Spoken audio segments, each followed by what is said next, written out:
Assalamualaikum warahmatullahi wabarakatuh. Perkenalkan, nama saya Rizka Nurrohima dari kelas 2A. Di sini saya akan menjelaskan tentang renang gaya dada dan renang gaya kupu-kupu. Renang merupakan salah satu jenis olahraga yang sangat menyehatkan dan sekaligus sangat digemari oleh masyarakat. Pada saat berenang, semua anggota tubuh bergerak. Hal ini menyebabkan renang sangatlah menyehatkan dan dapat digunakan untuk berbagai kepentingan seperti menurunkan berat badan, memacu pertumbuhan tinggi badan pada anak, dan untuk terapi berbagai masalah kesehatan.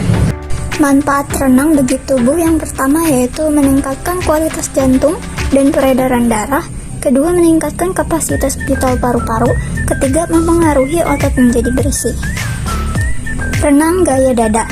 Renang gaya dada adalah gaya renang dengan tumpuan perenang berada di dada dan bagian tubuh tidak berputar.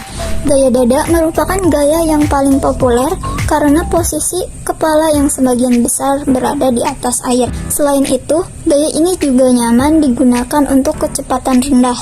Gaya dada merupakan gaya yang dipelajari terlebih dahulu pada mayoritas kelas belajar berenang.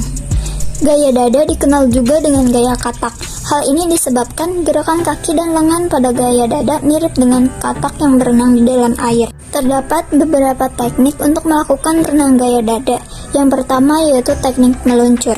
Cara melakukan teknik meluncur yang pertama yaitu ambil posisi dengan berdiri menempel di bagian pinggiran kolam renang menggunakan satu kaki yang juga menempel di bagian dinding kolam.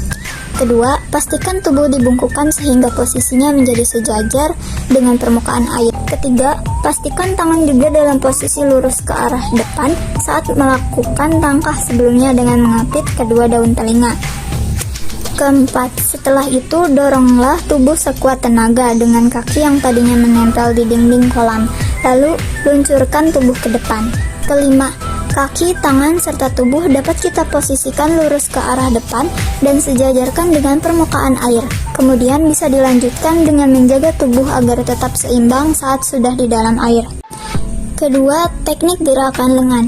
Cara melakukan gerakan lengan yang pertama yaitu posisikan tubuh dalam kondisi bungkuk dan ada di atas permukaan air. Kedua tangan sejajar dengan bahu lurus ke depan dan jari-jari tangan merapat. Bagian wajah perenang harus berada pada permukaan air. Kedua, tariklah kedua lengan ke sisi samping bawah dengan meluruskan siku sambil menahan air. Lalu, ketika siku sudah berada di bawah dada, bengkokkan kedua siku supaya mampu membentuk sudut 45 derajat. Ketika kedua lengan ditarik, gerakan yang benar adalah seperti sedang mendayung dan perlu melewati garis bahu untuk dinyatakan tepat. Ketiga, hadapkan telapak tangan ke samping. Ketika melakukan proses menarik kedua lengan, hadapkan kedua tangan kembali ke bawah saat hendak membentuk sudut. Keempat, tarik lagi kedua tangan ke arah atas sampai di bawah dagu dan pastikan pada saat itu telapak tangan mengarah atau menghadap ke bawah. Kelima, ketika lengan sudah kembali posisinya di bawah dagu, maka lengan harus segera kembali pada sikap permulaan. Ketiga, teknik gerakan kaki. Cara melakukan teknik gerakan kaki yang pertama yaitu pada sikap awal dalam gerakan kaki, pastikan untuk kedua lengan pada posisi berpegangan di bagian tepian atau pinggir kolam renang. Kedua, posisi tubuh beserta kedua kaki harus lurus ke arah belakang dan rata atau sejajar dengan permukaan air. Ketiga, sementara itu untuk bagian kepala dan wajah perlu menghadap ke depan.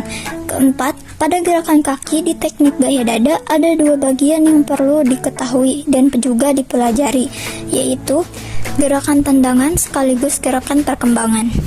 Kelima, dari awalnya posisi kaki keduanya lurus ke belakang, kemudian dibengkokkan atau ditekuk kedua kaki pada panggul dan lutut dengan kedua tumit diposisikan berdekatan.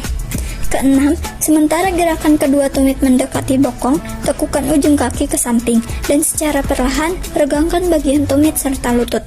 Ketujuh, setelah menekuk atau bengkok pada panggul serta lutut maksimal, gerakan tendangan akhirnya dapat mulai dilakukan.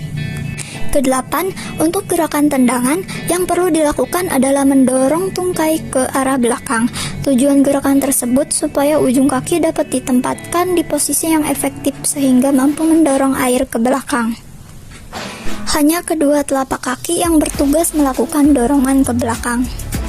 Kesembilan, ketika kaki sudah didorong keluar dan ke belakang, lakukan di saat yang sama dengan meluruskan bagian lutut. Khusus gerakan ini perlu dilakukan secara kuat dan cepat. 10. Saat lutut diluruskan, otomatis kaki didorongkan keluar ke arah belakang. Terakhir, pada akhir gerakan yang benar, luruskan bagian kedua tungkai ke belakang. Keempat, yaitu teknik pernapasan. Cara melakukan teknik pernapasan yang pertama yaitu pada sikap awal untuk melakukan gerakan pernapasan, berdirilah lebih dahulu di dalam kolam renang dangkal sambil membungkukkan tubuh hingga sejajar dengan permukaan air kolam. Untuk bagian muka, hadapkan muka ke arah depan dengan posisi wajah berada di antara kedua lengan yang sedang diluruskan ke depan. Saat hendak mengambil napas, lakukan dengan kepala diangkat ke atas sambil mulut muncul di permukaan air. Akan tetapi, jangan sampai terlalu atas dan hanya sampai sejajar dengan permukaan air. Sambil melakukan hal tersebut, dalam waktu bersamaan, kedua lengan sudah mulai menekan ke dalam atau bawah air sambil mendorong air ke dalam. Saat tangan telah mencapai bawah dagu, luruskan ke arah depan secara perlahan, sambil menurunkan kepala dan udara diembuskan saat kepala sudah masuk ke dalam air. Pada dasarnya, kepala perlu menghadap ke bawah atau ke dalam air, sebab jika menghadap ke depan, leher akan terbebani dan bisa lebih tinggi resiko cederanya. Saat menghembuskan udara di dalam air, lakukan secara perlahan. 5. Teknik koordinasi gerakan. Koordinasi gerakan tentunya perlu dilakukan secara terpadu, yang mengombinasikan seluruh unsur teknik yang sudah dilatih sebelumnya pada gaya dada. Awalan dengan gaya meluncur bisa, kemudian dilakukan dengan gerakan kaki lebih dahulu, baru gerakan lengan, dan kemudian diimbangi dengan pernapasan yang baik dan benar. Gerakan lengan dan kaki yang terpadu akan menghasilkan keseimbangan tubuh yang baik selama berenang di dalam air, karena kedua gerakan tersebut merupakan gerakan dasar pengatur keseimbangan.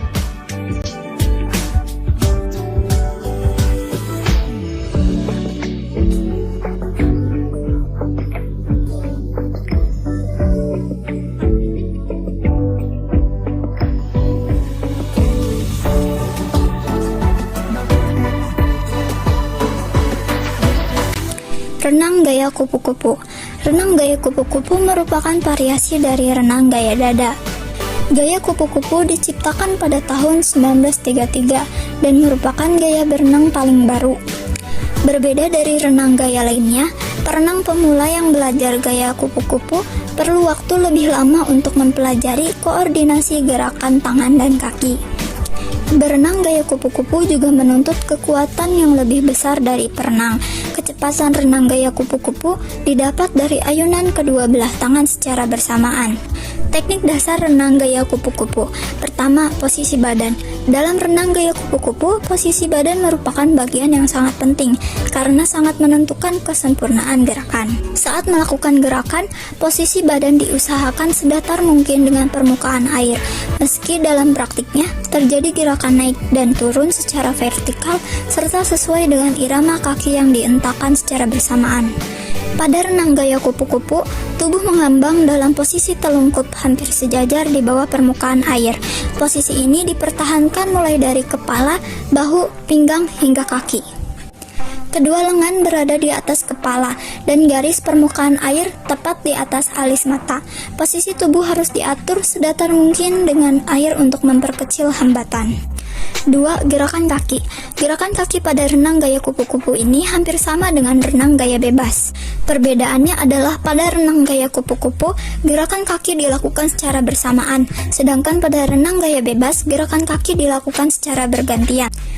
Teknik gerakan kaki renang gaya kupu-kupu. Pertama, usahakan posisi kaki lurus mulai dari pangkal sampai ujung kaki. Lakukan gerakan kaki dengan menekuk bagian lutut, tetapi tidak terlalu bengkok. Lakukan gerakan kaki atau tendangan dengan meluruskan kaki yang semula dibengkokkan. Lakukan dengan keras, terutama pada punggung kaki. Setelah kaki dikayuh atau ditendang ke bawah, kaki diluruskan dan kembali ke posisi awal. Ketiga, gerakan lengan. Gerakan lengan pada gaya kupu-kupu harus digerakkan secara bersamaan antara lengan kanan dan lengan kiri. Gerak lengan pada gaya kupu-kupu diawali dengan memasukkan kedua lengan ke dalam air. Cara melakukan gerakan lengan pada gaya kupu-kupu yang pertama yaitu menangkap atau catch. Selama badan masuk ke dalam air, lengan digerakkan keluar, lalu dilanjutkan dengan gerak menangkap. Gerak ini bersamaan dengan gerak cambukan ke bawah yang pertama. Yang kedua yaitu meraih atau down sweep. Setelah gerak menangkap, gerak pergelangan tangan dan siku sedikit membengkok ke bawah, lalu keluar dan meraih air. Yang ketiga yaitu menarik atau in sweep. Tangan ditarik ke dalam dan ke belakang di bawah kepala dekat badan. Yang keempat yaitu mendorong atau up sweep. Gerakan ini dilakukan di akhir gerak menarik dengan mendorong lengan ke belakang dan mengeluarkan lengan dari air. Yang kelima yaitu pemulihan atau recovery. Pemulihan dilakukan setelah melakukan gerakan mendorong. Caranya yaitu dengan mengangkat siku ke atas permukaan air dan memutar sendi bahu untuk memindahkan lengan ke depan. Keempat yaitu pernapasan. Proses pengambilan napas pada renang gaya kupu-kupu dilakukan dengan mengangkat kepala ke atas permukaan air. Teknik mengangkat kepala pada renang gaya kupu-kupu ini dilakukan pada saat akhir tarikan. Pada saat melakukan pengambilan napas, diusahakan agar kepala naik sedikit di permukaan air, dan setelah selesai, maka dengan cepat kepala diturunkan kembali ke dalam air, agar tahanan depan tidak terlalu besar. Untuk pengeluaran napas dilakukan di bawah air menggunakan hidung. 5. Koordinasi gerakan. Pada gerakan renang gaya kupu-kupu diperlukan juga teknik koordinasi yang seimbang dan tepat. Gerakan kaki, lengan, dan pernapasan yang dilakukan secara bersamaan itulah yang disebut teknik koordinasi gerakan. Gerakan kaki dan lengan perlu dilakukan secara bersama, terutama sewaktu tubuh bergerak naik turun pada permukaan air. Lakukan 2 kali putaran kaki, baik hentakan keras maupun lemah, pada 1 kali putaran lengan. Ketika kaki mendorong, lakukan hentakan lemah, sedangkan ketika membuat tendangan kaki, lakukan hentakan keras.